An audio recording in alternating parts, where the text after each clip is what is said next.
Har bir bola davlatimizning yuksak e'tibor va himoyasida, ayniqsa ijtimoiy himoyaga muhtoj. Kam ta'minlangan oila farzandlarini to'liq himoyaga olish, ular salomatligini tiklash asosiy jihatlardan. Xususan, kechiktirib bo'lmaydigan og'ir turdagi kasalliklarni yurtimiz va xorij klinikalarida o'z vaqtida davolash, malakali tibbiy ko'riklarni tashkil etish, bemor bolajonlarga yordam berish maqsadida turkiyalik tajribali shifokorlar guruhi yurtimizga taklif etilib, chuqurlashtirilgan tibbiy ko'riklar va amaliyotlar shu yerning o'zida tashkil etildi.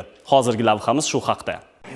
Bolalarni qo'llab-quvvatlash jamoat fondi tomonidan Sog'lom kelajak aksiyasi doirasida Turkiyaning nufuzli tibbiyot klinikalaridan jalb etilgan malakali mutaxassislar Xorazm viloyatida bolalar ko'p tarmoqli tibbiyot markazida bo'lib ehtiyojmand oila farzandlarini chuqurlashtirilgan tibbiy ko'rikdan o'tkazdilar. Asosiy maqsad shu yuqori malakali va yuqori texnologik tibbiy xizmatini viloyatlarga, tumanlarga yetkazish.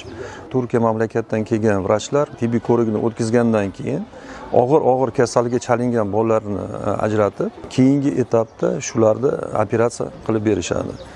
Bu avvalo Toshkent shahriga yoki Turkiya mamlakatiga bormasdan shu yuqori saviyali va yuqori texnologik xizmatini o'zlariga olib kelish. Sarflarini to'liq fond qoplab beradi.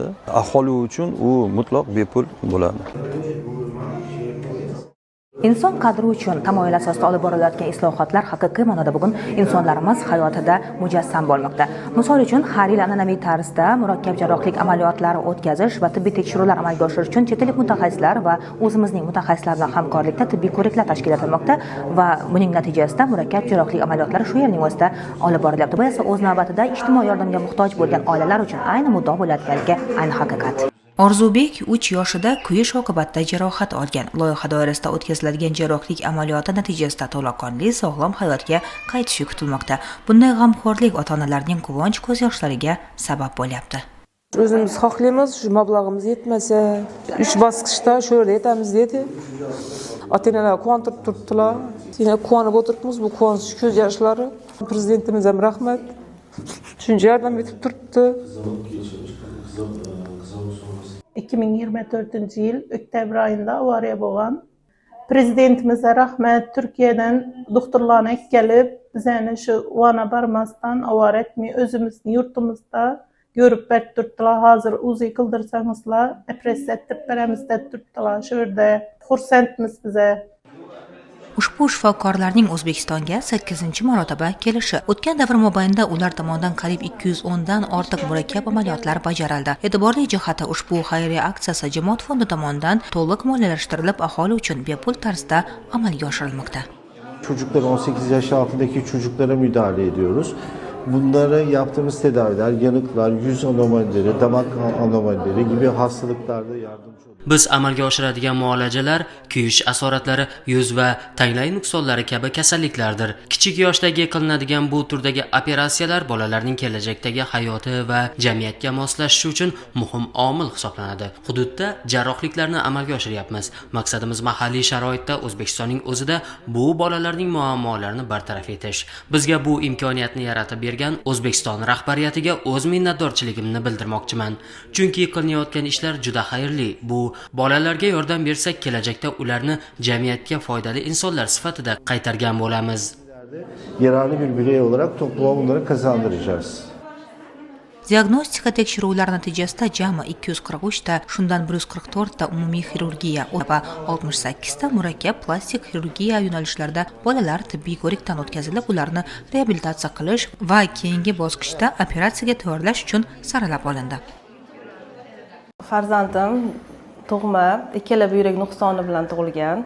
3 yoshida, 5 yoshida operatsiya bo'lgan. Tiklanish jarayoni sekin bo'lgan. Deyarli patologiyalar kamaymagan.